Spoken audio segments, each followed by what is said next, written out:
Hello, എല്ലാവർക്കും വണക്കം. ഇനിയുള്ള വീഡിയോകളെല്ലാം നമ്മൾ കാണാൻ പോകുന്നത് കൊല്ലങ്കോട് ടു തായ്ലാൻഡ് സീരീസ് ആയിരിക്കും.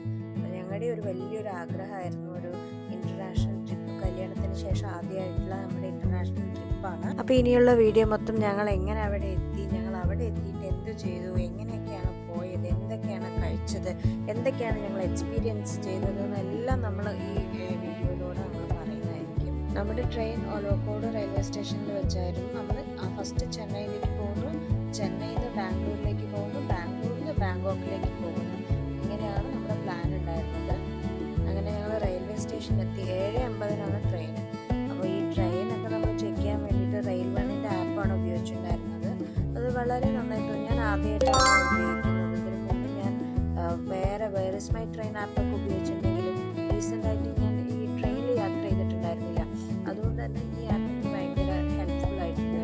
അങ്ങനെ ഞങ്ങൾ അവിടെ ഇരിക്കുമ്പോഴാണ് എൻ്റെ ഒരു മുൻകാല സുഹൃത്തിനെ ഞാൻ അവിടെ പരിചയപ്പെട്ടത്. ഞങ്ങൾ കുറച്ചൊരു കുശലൊക്കെ പറഞ്ഞു, അങ്ങോട്ടും ഇങ്ങോട്ടും വേണ്ടി പറഞ്ഞ കുറച്ചേരം ഇരുന്നു. അത് അവളായിരുന്നു. നല്ല ഭംഗിയുണ്ടായിരുന്നു കാണാൻ. ഞാൻ എൻ്റെ കഴിവുകളൊക്കെ കുറച്ച് പുറത്തെടുത്ത് അവളെ ഒന്ന് ട്രെയിൻ ചെയ്യാനൊക്കെ നോക്കി. പക്ഷേ അവളതിന് എനിക്ക് വഴി തന്നില്ല. എവിടെ പോയാലും നമ്മുടെ കുറച്ച് കൂട്ടുകാരിങ്ങനെ നമ്മുടെ അടുത്ത് വരും.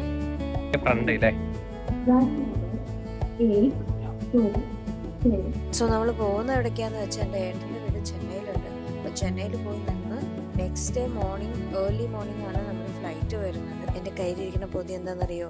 അതിൽ പത്തിരിയും ചിക്കൻ കറിയും ബീഫും. നമ്മൾ അങ്ങനെ പിറ്റേ ദിവസം രാവിലെ എണീറ്റ് പോകണതാണ് ഇപ്പോൾ വീഡിയോയിൽ കാണുന്നത്. രാവിലെ ഒരു 5:15 നമ്മൾ അവിടെ ചെന്നൈയിൽ റീച്ചായി. ക്യാബ് ബുക്ക് ചെയ്തപ്പോൾ ആദ്യം ഒരു അണ്ണൻ പറഞ്ഞു വരില്ല, അണ്ണൻ ഉറങ്ങാൻ പോകണമെന്ന് പറഞ്ഞു. വേറൊരു ക്യാബ് വിളിച്ചപ്പോൾ പറഞ്ഞു പുള്ളിക്ക് പറഞ്ഞതിലും വെച്ച് കൂടുതൽ രൂപ കൊടുക്കണം എന്ന് പറഞ്ഞു. എല്ലാവരും ഇതാണ് അവസ്ഥ എന്നറിയില്ല, പക്ഷെ നമുക്ക് ഈ പാലക്കാട്ടിൽ ഇതൊന്നും ശീലിക്കാത്തതുകൊണ്ട് അറിയില്ല. എന്തായാലും ആ ഏർലി മോർണിംഗ് അല്ലേ, നമ്മൾ ആ പറഞ്ഞ എമൗണ്ട് തന്നെ കൊടുത്തു. അങ്ങനെ നമ്മൾ വീടെത്തി.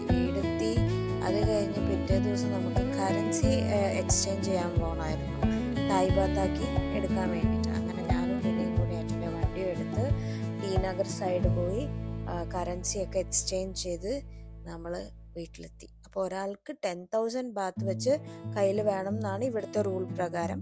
അങ്ങനെ നമ്മൾ അതൊക്കെ മാറ്റി പിറ്റേ ദിവസം രാവിലെ 4 o'clock ക്യാബ് പറഞ്ഞ് ഇപ്പോൾ നമ്മൾ ഈ ചെന്നൈ ഇൻ്റർനാഷണൽ എയർപോർട്ടിലെത്തി. ഞാൻ ആദ്യമായിട്ടാണ് ചെന്നൈ ഇൻ്റർനാഷണൽ എയർപോർട്ടിൽ വരുന്നത്. പിന്നെ ഇതിനു മുന്നേ വന്നിട്ടുണ്ട്, പക്ഷെ എനിക്കിത് ഫസ്റ്റ് എക്സ്പീരിയൻസ് ആയിരുന്നു.